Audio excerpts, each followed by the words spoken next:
Good evening, class. Welcome back. Welcome back to our sixth lecture. Fifth lecture मैंने छोटा सा रखा था सो दैट आपको थोड़ा कम टेंशन होगा. इसको भी हम लोग छोटा रखेंगे. सिक्स्थ लेक्चर को भी छोटा ही रखेंगे. चलो, ये हम लोगों ने सिक्स लेक्चर फिफ्थ लेक्चर में किया था. Let's start with sixth lecture. Sixth lecture में हम लोग स्टार्ट करते हैं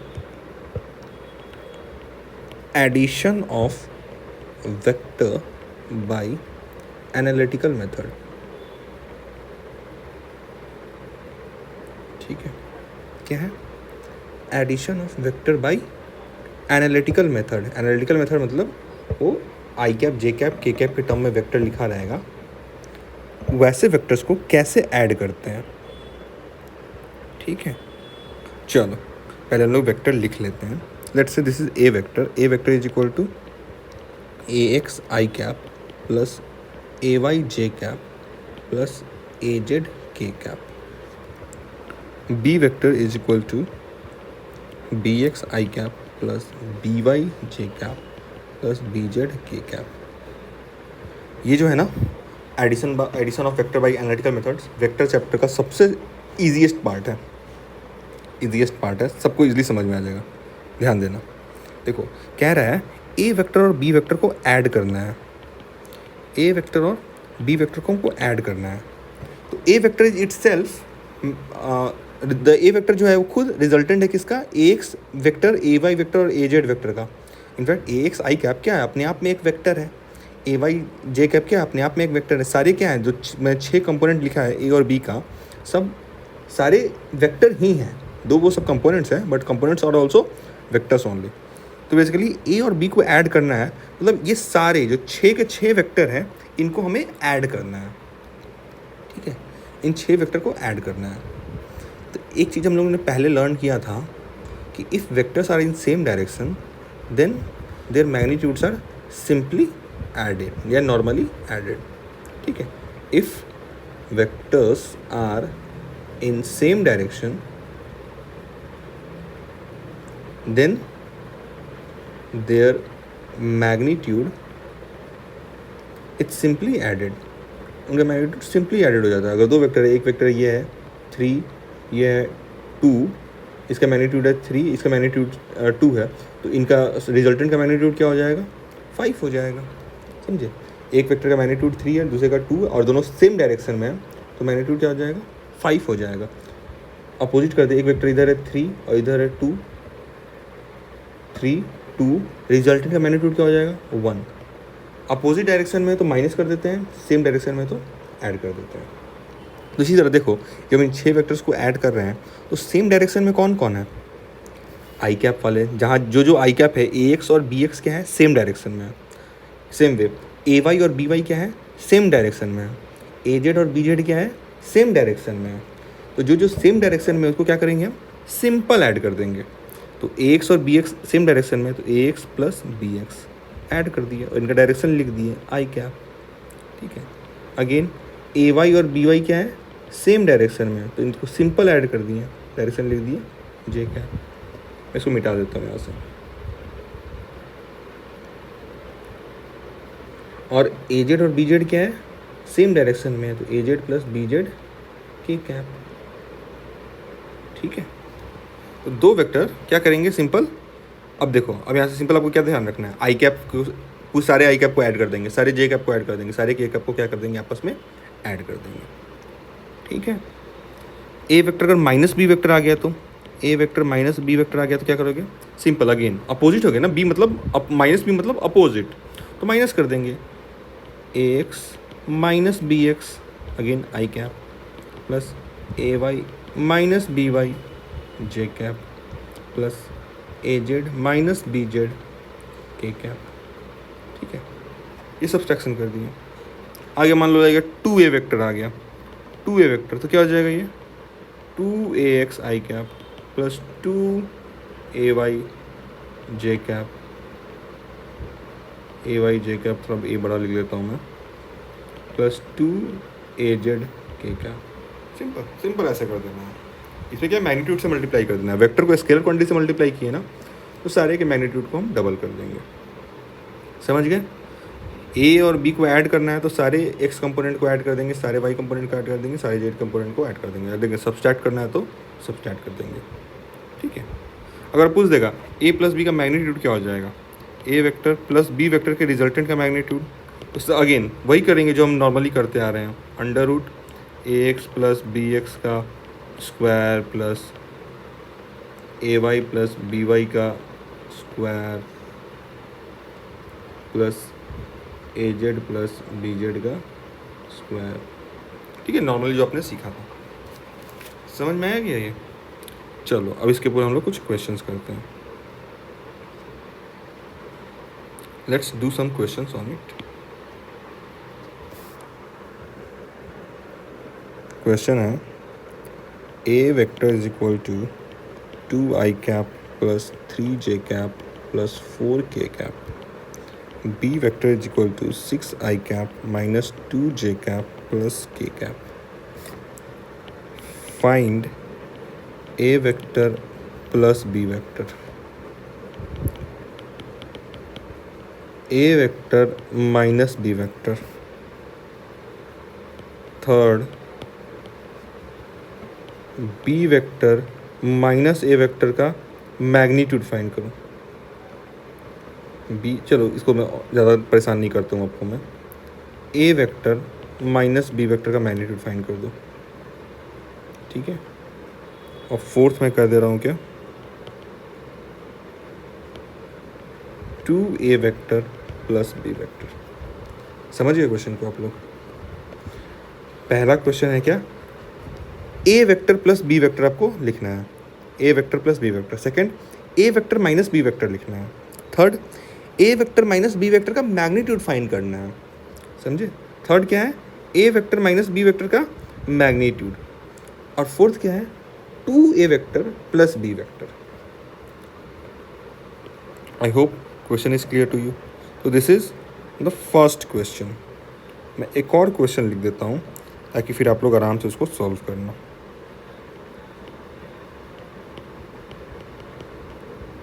वेलोसिटी को मैं दे देता हूँ क्या, 2i cap plus 3j cap, और टाइम दे देता हूँ, time is equal to 5 metre per second,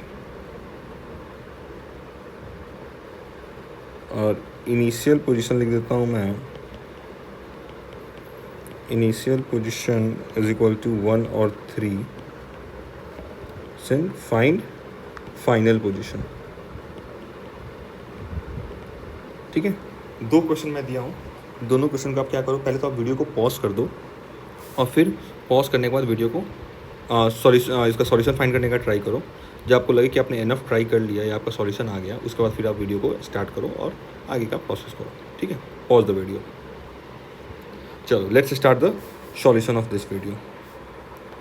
क्या कह रहा है, A vector plus B vector, A vector और बी वेक्टर को ऐड करना है। तो क्या करें, आई सबको ऐड कर देंगे हम, जो आई वेक्टर आई डायरेक्शन को ऐड कर देंगे, तो 8i कैप प्लस जे को ऐड करेंगे, जे को ऐड करेंगे। पूरा लिखना है क्या? चलो मैं पहले पूरा लिख देता हूँ, एक बार मैं पूरा लिख देता हूँ। 6 + 2i cap plus 3 - 2j cap, की 3 है और -2 है ना, 3 - 2j cap plus 4 + 1k cap. अगर k कैप के ऊपर कुछ भी नहीं लिखा हुआ है मतलब उसका मैग्नीट्यूड क्या है, 1। तो इसका आंसर क्या हो जाएगा, 8i cap plus j cap plus 5k cap. मतलब अगर मैग्नीट्यूड 1 है तो हम सिंपल डायरेक्शन लिख देंगे j कैप। ठीक है, पहले मैं स्पेस क्रिएट कर लेता हूँ थोड़ा। सेकंड क्या कह रहा है, A vector minus B vector, ए और बी को माइनस करना है। तो अब मैं फर्दर करता हूँ, ए माइनस बी, 2 - 6 क्या हो जाएगा, -4i कैप, 3 - -2 क्या हो जाएगा, 5j कैप, 4 - 1k कैप, तो क्या हो जाएगा, +3k कैप। क्लियर है ये चीज़? किस किस का आंसर आ गया था ये? होप आप लोग का आंसर आ गया होगा। अब क्या करें, ए वेक्टर बी वेक्टर का ये इसका मैग्नीट्यूड चाहिए। अब जो हमने ये फाइंड किया है ऊपर में, ये सेकंड में जो फाइंड किया है इसका मैग्नीट्यूड भी चाहिए हमको। तो मैग्नीट्यूड का क्या फॉर्मूला होता है, अंडर रूट सारे कंपोनेंट का स्क्वायर कर दो, 4 स्क्वायर मतलब -4 का square plus 5 square plus 3 square, -4 का स्क्वायर कर रहे हैं ना बेसिकली हम, तो क्या हो जाएगा 16 + 25 + 9 = √50। क्लियर है? 1 2 3 सॉल्व हो गया हमारा। अब इधर आ जाते हैं हम लोग फोर्थ में आते हैं। फोर्थ क्या कह रहे हैं, 2a + b, मतलब पहले 2a निकाल लो। 2a क्या हो जाएगा, ऊपर में देखो यहाँ पे मैं कर रहा हूँ, 2a = 4i cap + 6j cap + 8k cap. अब इसको b से ऐड कर दो, तो 4 और 6 क्या हो जाएगा 10i cap + 4j cap + 9k cap. ठीक है, ये आ गया हमारा फोर्थ का आंसर। आई होप आप सबका आंसर ये आ गया होगा। ठीक है, एक बार आंसर मैच कर लो, आंसर मैच नहीं है तो सॉल्यूशन देख लो आप लोग। ठीक है, चलो आगे बढ़ते हैं। दिस इज, अब यहाँ पे दे रहा है वेलोसिटी, दे रहा है वेलोसिटी = 2i + 3j, और टाइम दे रहा है t = 5 second. Find the final position, initial position दे दिया। तो पहले डिस्प्लेसमेंट निकालो। डिस्प्लेसमेंट क्या हो जाएगा, डिस्प्लेसमेंट का क्या फॉर्मूला होता है, वेलोसिटी इंटू टाइम, ये होता है ना। टाइम क्या है, टाइम स्केलर क्वांटिटी है और वेलोसिटी वेक्टर है, तो सिंपल मल्टीप्लाई हो जाएगा। स्केलर इंटू वेक्टर क्या होता है, सिंपल मल्टीप्लाई होता है। तो क्या हो जाएगा 10i कैप + 15j कैप। और इनिशियल पोजीशन क्या है, इनिशियल पोजीशन क्या है मुझे लिखना हो तो i कैप + 3j कैप। तो फाइनल पोजीशन क्या हो जाएगा, final position will be initial position, initial plus displacement, initial plus displacement. तो इनिशियल और डिस्प्लेसमेंट को ऐड कर दो, इन दोनों को ऐड कर देना है हमको। क्या हो जाएगा 11i cap + 18j cap. Clear है ये चीज़? I hope this is clear to all of you.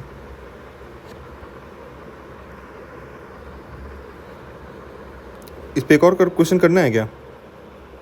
चलो एक और क्वेश्चन मैं, ये क्वेश्चन सॉल्व करने के बाद एक और क्वेश्चन मैं सिमिलर टाइप का देता हूँ, एंड लेट्स सी अब ये कौन कौन सॉल्व कर पाता है। चलो, given b vector = i cap + 2j cap, v vector, v क्या है, वेलोसिटी है, and t = 3 second. Find magnitude and direction of displacement. ठीक है, क्या फाइंड करना है हमें वेलोसिटी का, सॉरी वेलोसिटी दिया हुआ है, v वेक्टर दिया हुआ है, हमें डिस्प्लेसमेंट का मैग्नीट्यूड और डायरेक्शन फाइंड करना है। अब देखो v और t दिया हुआ है तो डिस्प्लेसमेंट फाइंड हो जाएगा। तो डिस्प्लेसमेंट का क्या फॉर्मूला है, v × t, simple v vector × t। तो ये क्या है, स्केलर इंटू वेक्टर, तो simple multiply 3i cap + 6j cap. तो डिस्प्लेसमेंट आ गया हमारा, displacement is 3i cap / 6j cap. तो डिस्प्लेसमेंट का मैग्नीट्यूड क्या हो जाएगा, डिस्प्लेसमेंट का मैग्नीट्यूड हो जाएगा √9 + 36 = √45। और डिस्प्लेसमेंट का डायरेक्शन क्या हो जाएगा, यहाँ ड्रॉ कर लेते हैं डिस्प्लेसमेंट का डायरेक्शन। तो याद करो हम लोग सीखे थे tan θx, एक्स एक्सिस का क्या डायरेक्शन हो जाता है, एक्स एक्सिस का डायरेक्शन होता है tan θx = ay / ax। तो यहाँ पे क्या हो जाएगा, y क्या है, y कंपोनेंट 6/3। तो tan θx क्या हो जाएगा 2। क्लियर है? तो θx = एक्स एक्सिस का थीटा क्या हो जाएगा tan 1/2। क्लियर है? I hope this is clear to all of you. Now let's come to position vector, another very small topic, position vector। ये position vector होता क्या है? Class, if I ask you what is position, how will you define it? Position क्या होता है? Basically position is the location of an object in the space। क्या है? Location of the object। Position is nothing but location of the object in space।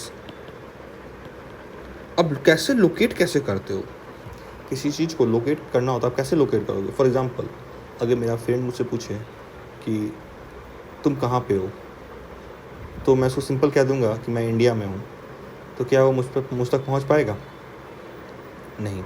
मैं, क्योंकि India बहुत बड़ा place है, मुझे कैसे लोकेट करेगा वो? मुझे ढूंढते ढूंढते कहाँ कहाँ ढूंढेगा इंडिया में? वो मुझे नहीं ढूंढ पाएगा इंडिया में कहीं भी।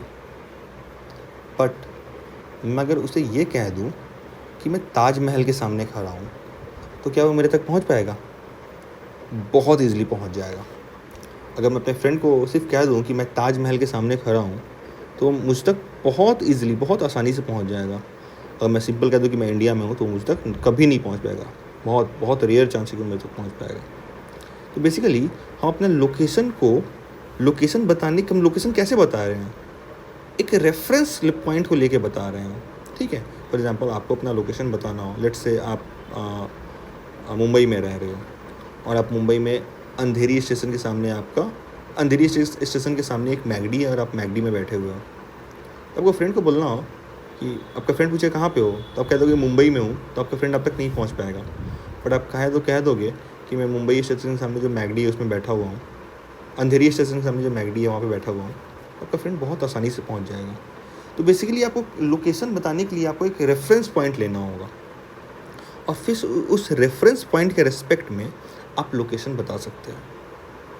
समझ पा रहे हैं इस चीज़ को, कि आप किसी का लोकेशन बताने के लिए, किसी का पोजीशन बताने के लिए आप क्या कर रहे हैं? आप एक रेफरेंस पॉइंट ले रहे हैं और फिर उस रेफरेंस पॉइंट के रेस्पेक्ट में आप लोकेशन बता दे रहे हैं, ठीक है। तो अब पोजीशन वेक्टर में पोजीशन बताने के लिए पहले आपको एक रेफरेंस पॉइंट लेना होगा, ठीक है। एक रेफरेंस पॉइंट वो पॉइंट होता है जो वेल नोन हो, तो आपको एक रेफरेंस पॉइंट लोकेट करना होगा। तो पोजीशन जो वेक्टर होता है, इसमें अब डेफिनेशन कंप्लीट करेंगे। Location of the object in space with respect to a reference point. Reference point के बिना आप किसी का लोकेशन नहीं बता पाओगे। फॉर एग्जांपल, ये मैं एक डॉट ड्रॉ किया पी से, दिख रहा है, तो मैं बोलूँगा भाई इसका पोजीशन क्या है, तो आपको बताना बहुत मुश्किल हो जाएगा कि मैं कैसे बताऊँ इसका पोजीशन। बट मैं क्या करूँगा, एक रेफरेंस पॉइंट ड्रॉ कर लिया। This is O is the reference point. अब मैंने कह दिया कि O is the reference point, O को सबको पता है ओ कहाँ पे है, तो अब मुझे पी का लोकेशन बता सकते हो? यस, अब आप पी का लोकेशन बता सकते हो ओ के रेफरेंस में, ओ के रेस्पेक्ट से। सबको ओ का लोकेशन पता है कि ओ इज़ देयर, तो आप ओ के रेस्पेक्ट में पी का पोजीशन बता सकते हो। कह सकते हो कि ओ से एक्स एक्सिस की तरफ 3 यूनिट आ जाओ। Let's say this is 3 and this is 2।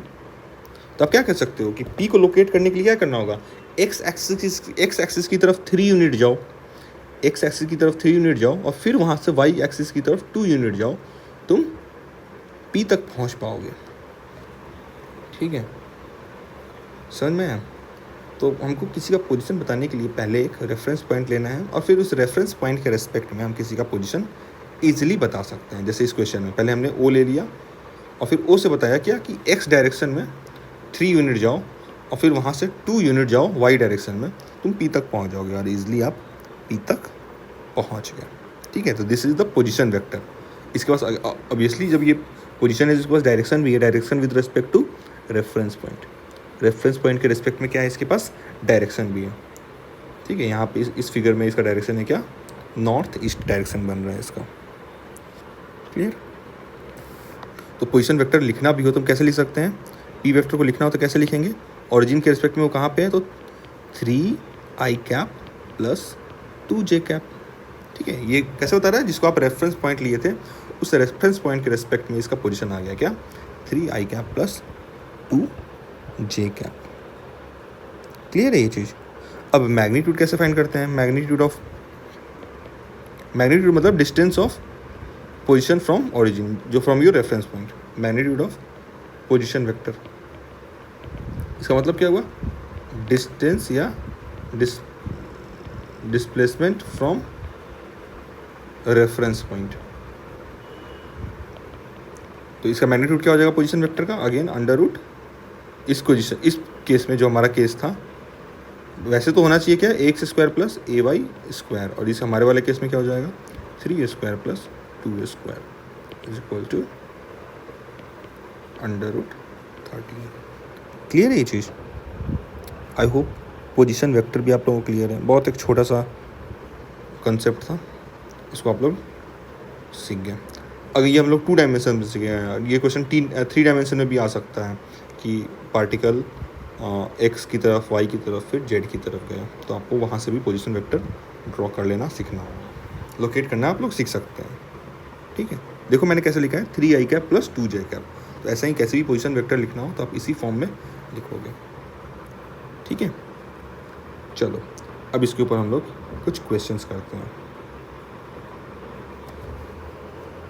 मैं एक क्वेश्चन लिख रहा हूँ।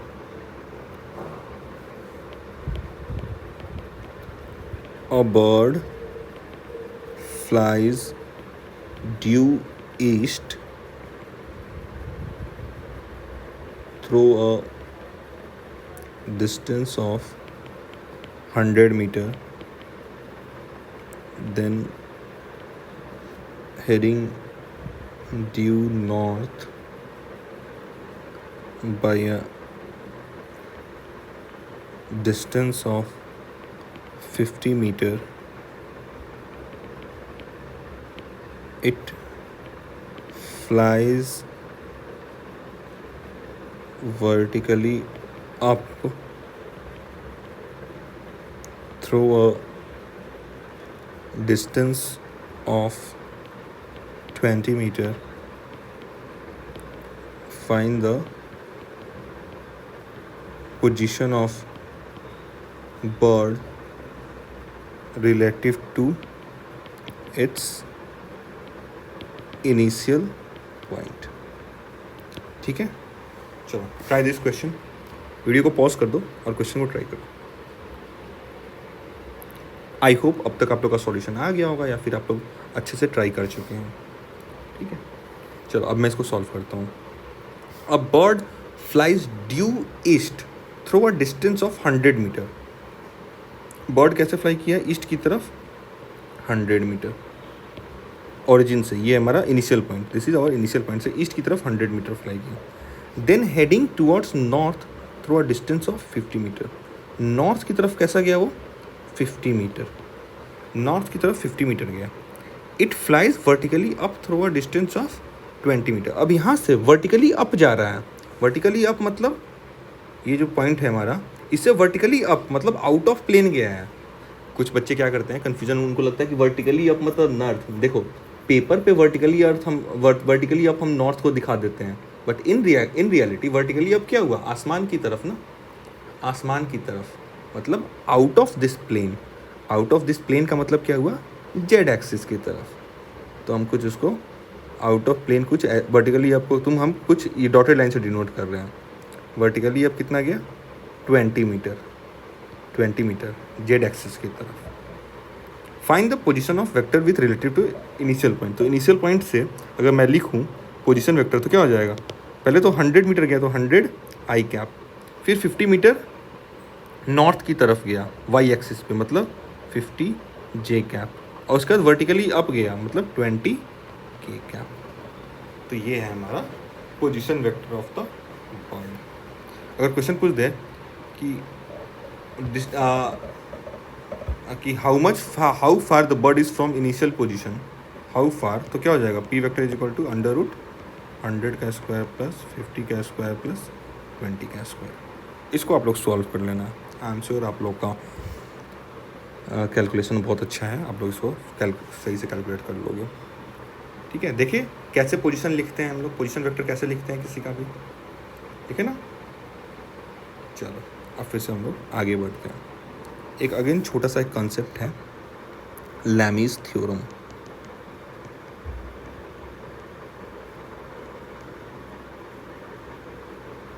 लैमीज थ्योरम, देखो लैमीज थ्योरम एप्लीकेशन मैं इसलिए करा दे रहा हूँ क्योंकि इसका कभी कभी एप्लीकेशन आ सकता है, इसका यूज़ हो सकता है, ठीक है। चलो लैमीज थ्योरम पहले देखते हैं क्या है, पहले जान लेते हैं, पहले ये है क्या, फिगर ड्रॉ कर लेते हैं।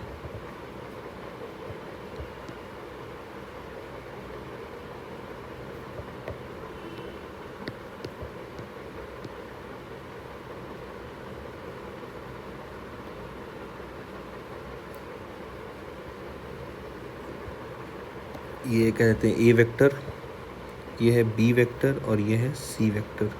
एंगल कह देते हैं इसको अल्फ़ा, इसको कह देते हैं बीटा और इसको कह देते हैं हम गामा। ठीक है, इसको हम अल्फ़ा बीटा गामा कह दे रहे हैं। तो ये थ्योरम कहता है कि अगर ए बी सी का सम 0 हो, अगर वेक्टर सम ए बी और सी का वेक्टर सम 0 है, देन ए का magnitude upon sine alpha is equal to B का magnitude upon sine beta is equal to C का मैग्नीट्यूड अपॉन साइन गैमा। मैं लिखवाऊंगा, डोंट वरी। पहले ये कंडीशन समझो। कंडीशन क्या है? कंडीशन इज ए बी और सी का वेक्टर सम क्या है? 0। तो फिर क्या पॉसिबिलिटी आएगा? तो मैं लिख देता हूँ, if vector sum of a vector, b vector and c vector are zero, then magnitude of a vector is directly proportional to the sine of angle between other two vector। ठीक है, चलो मैं इसका स्टेटमेंट लिखता हूँ। क्या है? If magnitude of A vector, if the vector sum of A vector, B vector and C vector are 0, then magnitude of a vector is directly proportional to sine of angle between other two vectors. इसका मतलब ए vector का magnitude क्या होगा? मैं simple अब magnitude लिख रहा हूँ। ए वेक्टर क्या मैग्नीट्यूड होगा? Directly proportional to, A vector का magnitude directly proportional to the sine of angle between other two vectors. Other two vector B और सी के बीच का जो साइन, एंगल का जो साइन होगा ना, उसके प्रोपोर्शनल होगा, मतलब साइन अल्फा। ठीक है, hence A upon sine alpha, sorry, A upon sine alpha is equal to constant, a upon sin upon b is equal to constant, and it will be same as b upon sin beta and same as c upon sin gamma। ठीक है, इसको लिख सकते हैं क्या? अगर vector का ए vector B vector का और सी वेक्टर का रिजल्टेंट 0 है, then A vector upon sine alpha is equal to B vector upon sine beta is equal to C vector upon sine gamma. और अल्फा बीटा क्या है? Alpha is angle between B and C, beta is angle between A and C, and gamma is angle between A and B, जो आप diagram में देख सकते हैं यहाँ पे। बी के अपोजिट वाले में क्या है? Beta angle. ए के अपोजिट में गामा है और सी के अपोजिट में, ए के अपोजिट में अल्फा है और सी के अपोजिट में गामा है। ठीक है, दिस इज द कंडीशन। इसका प्रूफ भी अवेलेबल है। प्रूफ देखना चाहते हैं? चलो मैं प्रूफ भी दिखाता हूँ आपको।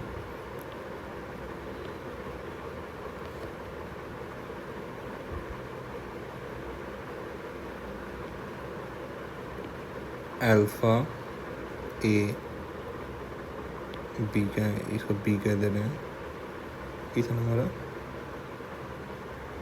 बीटा, और ये क्या? गामा। ये क्या हमारा? सी। ठीक है, चलो इसका हम लोग प्रूफ देखते हैं फटाफट से।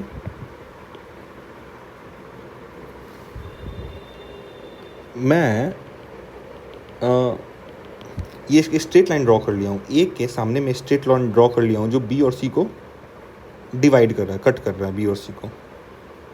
तो मैं ये वाला एंगल, ये वाला जो एंगल है, मैं इसको बोल सकता हूँ 180 माइनस गैमा, 180 माइनस गैमा बोल सकता हूँ ना। और ये वाला जो है, इसको मैं क्या बोल सकता हूँ? 180 माइनस बीटा बोल सकता हूँ इसको मैं। देखो, समझो। ठीक है, फिर मैं क्या करता हूँ, यहाँ से क्या किया है? परपेंडिकुलर ड्रॉ किया मैं।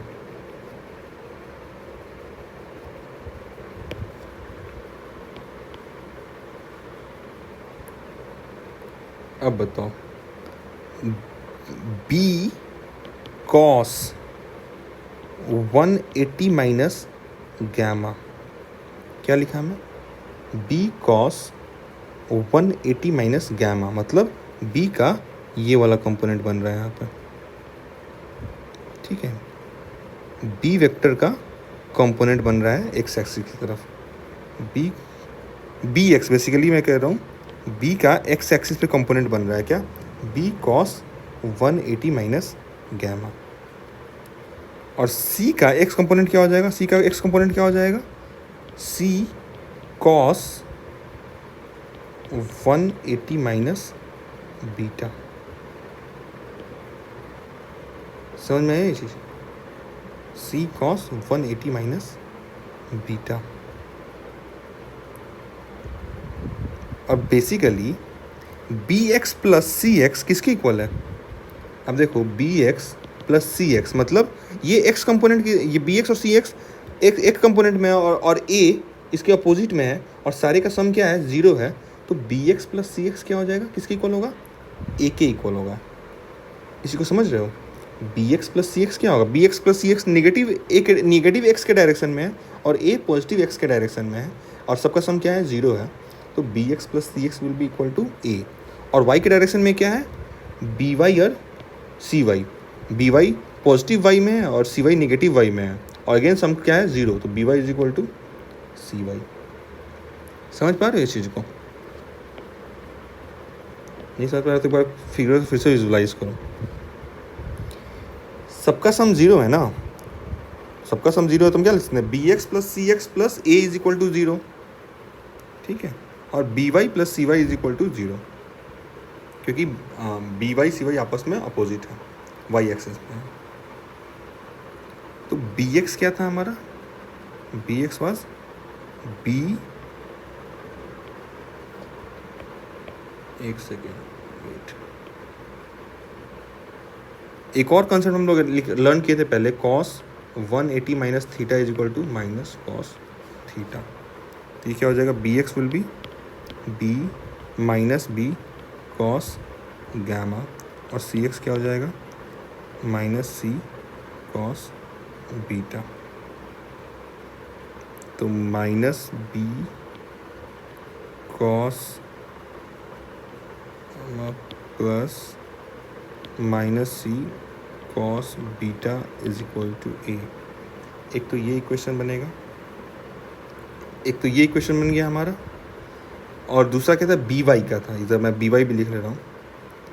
बी वाई बेसिकली क्या हो जाएगा, b Y is basically nothing but b Y is equal to b sine 180 minus gamma. समझे, जैसे बी एक्स क्या था, b x was b cos 180 minus gamma, तो बी वाई क्या हो जाएगा, बी साइन 180 माइनस गैमा, जो कि सेम है बी साइन गैमा। और सी वाई क्या हो जाएगा, सी वाई वाज, जैसे सी एक्स क्या था, सी कॉस 180 माइनस बीटा, तो सी वाई क्या हो जाएगा, C sine 180 minus gamma is equal to C sine gamma. और क्या पता है हमको, B Y is equal to C Y, hence B sign,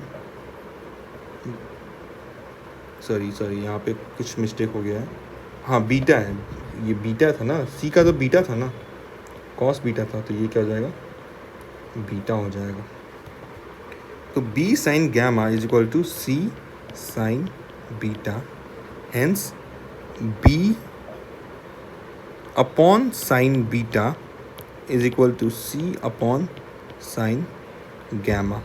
ठीक है, ये हमने जब एक बी और सी को लिया था अल्फ़ा के टर्म्स में, ठीक है, बी और सी को जब हमने अल्फ़ा और बीटा के टर्म्स में लिया था तो ये आया था। अगेन हम बी और ए को लेंगे तो प्रूफ हो जाएगा क्या, b sine beta is equal to b upon sine beta is equal to a upon cos alpha. तो हेंस इसी को हम एक्स्ट्रापोलेट करेंगे, ये प्रूफ हो गया ना हमारा।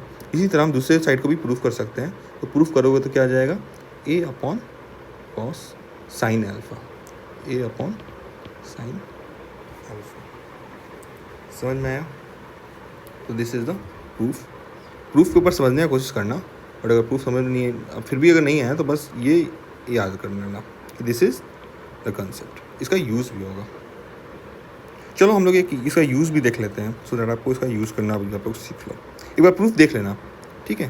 प्रूफ नहीं समझ में आया तो फिर से वीडियो को देखना, समझ में आ जाएगा। चलो हम लोग इसका एक क्वेश्चन कर लेते हैं। अ Bob of weight 3 Newton is in equilibrium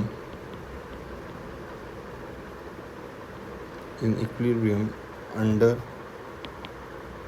the action of 2 strings. Find tension in both string. ठीक है, चलो मैं पहले फिगर ड्रॉ कर दे रहा हूँ इसका। अब बॉब क्या है? Bob of 3 newton, weight 3 newton is in equilibrium under the action of 2 string. मैं फिगर ड्रॉ करूँगा तभी आप लोगों को समझ में आएगा। ये हमारा एक फिगर है,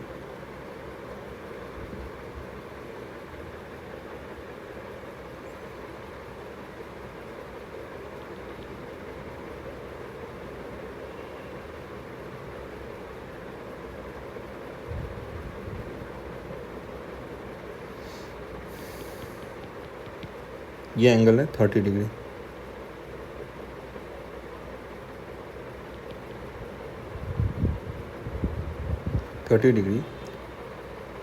और ये परपेंडिकुलर है, समझ में? एक बॉब ऐसे लटका हुआ है, देखो एक बॉब है, इसका वेट कितना है?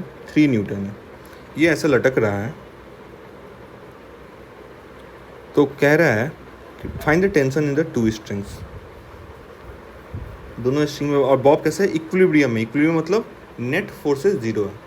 तो पहले तो ये बताओ, इस पर पहले आप लोग ट्राई करोगे क्या? चलो एक बार ट्राई करो, पॉज कर दो वीडियो को और फिर ट्राई करो, उसका मैं सॉल्यूशन देता हूँ। हो गया? ट्राई कर लिया आप लोगों ने? चलो अब मैं इसका सॉल्यूशन देने जा रहा हूँ। सॉल्यूशन देने से पहले मैं आपसे पूछूंगा कि बताओ कितने फोर्सेज हैं इसके ऊपर, कितने फोर्सेज आपको दिख रहा है? देखो 2 फोर्स तो क्लियर दिख रहा है, एक रोप का टेंशन इधर है और एक रोप का टेंशन इधर है। 2 टेंशन तो आपको रोप का जो फोर्सेज होता है ना, स्ट्रिंग में जो फोर्स होता है उसको हम लोग टेंशन बोलते हैं। तो 2 फोर्स तो दिख रहा है, बट एक और फोर्स है नीचे लटक रहा है ना, ग्रेविटेशनल, ठीक है। ग्रेविटेशनल फोर्स है जिसका वैल्यू कितना है? 3 न्यूटन है। और ये इक्विलिब्रियम में है, मतलब नेट फोर्स क्या है? 0 है। Net force is 0। तो हमें 3 फोर्सेस दिख रहा है, एंगल दिख रहा है।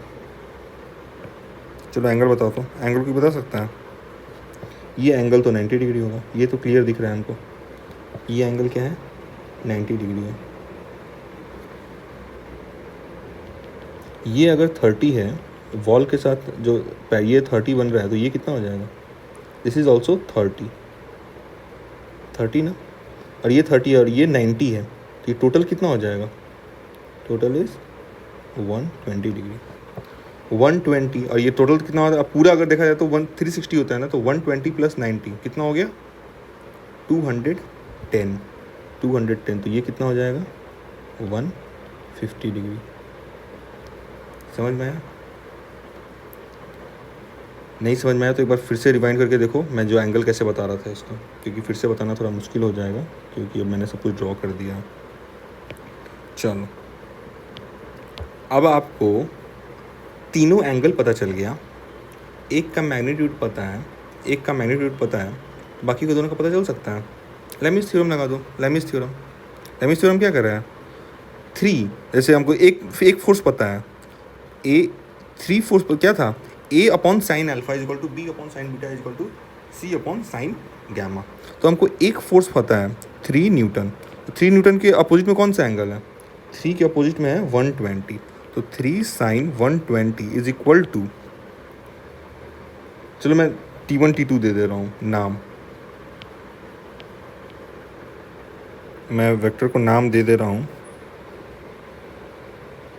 ऊपर वाले को मैं नाम दे दिया T1 और नीचे वाले का नाम दे दिया मैं T2, ठीक है। तो T1/sin कितना हो जाएगा? T1 के अपोजिट में कौन सा है? sin 90 है, = T2/sin T2 का अपोजिट में क्या है, साइन 150।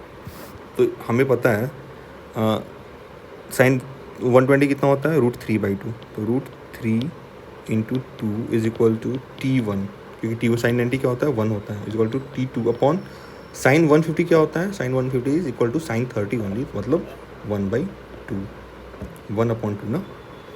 तो T1 कितना हो गया, T1 इज इक्वल टू 2√3 और T2 क्या हो जाएगा, T2 इज इक्वल टू √3। ठीक है, तो this is one of the application of Lami's theorem. I hope I am clear to all of you. ठीक है, आज हम लोग क्या क्या स्टडी किए, आज हम लोग एनालिटिकल मेथड में ऐड करना सीखें, फिर हम लोग पोजीशन वेक्टर सीखें और फिर हम लोग लैमिस थ्योरम सीखें। ठीक है, ये था आज के क्लास के लिए लेक्चर 6। नेक्स्ट क्लास में हम लोग सीखेंगे multiplication of vector, last and important part of our vector series. ठीक है, नेक्स्ट क्लास में हम लोग क्या सीखेंगे, multiplication of vector, that is very important, उसका मैकेनिक्स में फिर बहुत यूज़ होगा। तो please come back to lecture 7 and complete your lecture series. Thank you class.